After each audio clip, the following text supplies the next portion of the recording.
ডিমের এই রেসিপিটা থাকলে কিন্তু নিমেষে এক থালা ভাত শেষ হয়ে যাবে। এই রেসিপিটা বানানো কিন্তু খুবই সহজ আর খেতে কিন্তু খুবই সুস্বাদু হয়। মাত্র দুটো ডিম থাকলে কিন্তু আপনারা নিমেষে এই রেসিপিটা তৈরি করে ফেলতে পারবেন। তো চলুন দেখে নেওয়া যাক আজকে আমার এই রেসিপিটি। তো ভিডিওটা শুরু থেকে শেষ পর্যন্ত দেখার জন্য আপনাদের কাছে আমার অনুরোধ রইল।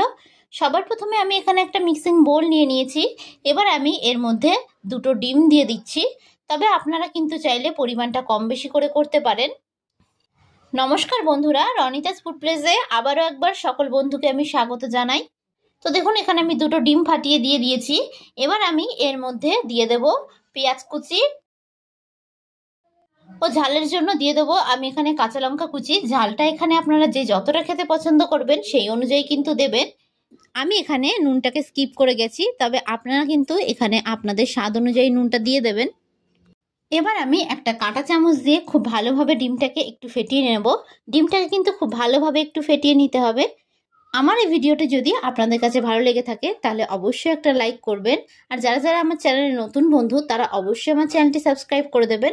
আমার ভিডিওর আপডেট সবার আগে পেতে পাশে থাকা বেল আইকনটা ক্লিক করতে ভুলবেন না। আর যারা যারা ফেসবুক থেকে দেখছেন তারা রনিতাস ফুড প্লেস পেজটিকে কিন্তু ফলো করে দেবেন। তো দেখুন এটাকে কিন্তু খুব ভালোভাবে আমি একটু ফেটিয়ে নিয়েছি। ঠিক এইরকমভাবে কিন্তু একটু ফেটিয়ে নিতে হবে। এবার অন্যদিকে আমি একটা ফ্রাইং প্যান বসিয়ে দিয়েছি। ফ্রাইং প্যানটাকে আমি প্রথমে খুব ভালোভাবে একটু গরম করে নেব। প্যানটা কিন্তু খুব ভালোভাবে গরম হয়ে গেছে। এবার আমি এর মধ্যে দিয়ে দেব 2 টেবিল স্পুন অনুযায়ী সর্ষের তেল। আমি এখানে সর্ষের তেল দিয়েছি, তবে আপনারা কিন্তু চাইলে রিফাইন তেলও দিতে পারেন। তো দেখুন তেলটা কিন্তু খুব ভালোভাবে গরম হয়ে গেছে। এবার আমি এর মধ্যে ডিমের মিশ্রণটাকে ঢেলে দেব।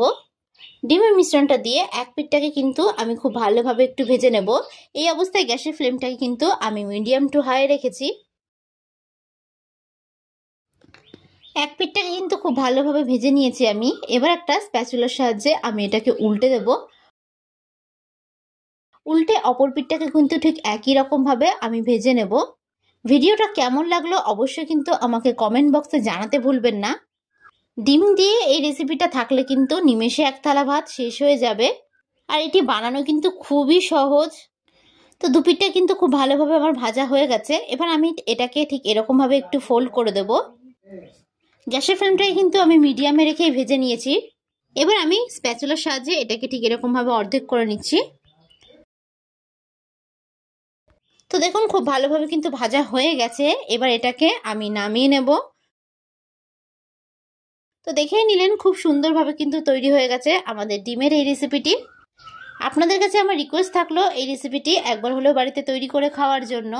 তো আজকের মতন আমি বিদায় জানালাম। আবারও হাজির হব আপনাদের সামনে নতুন একটি রেসিপির ভিডিও নিয়ে। আশা করি আপনারা সকলে ভালো থাকবেন, সুস্থ থাকবেন। ধন্যবাদ।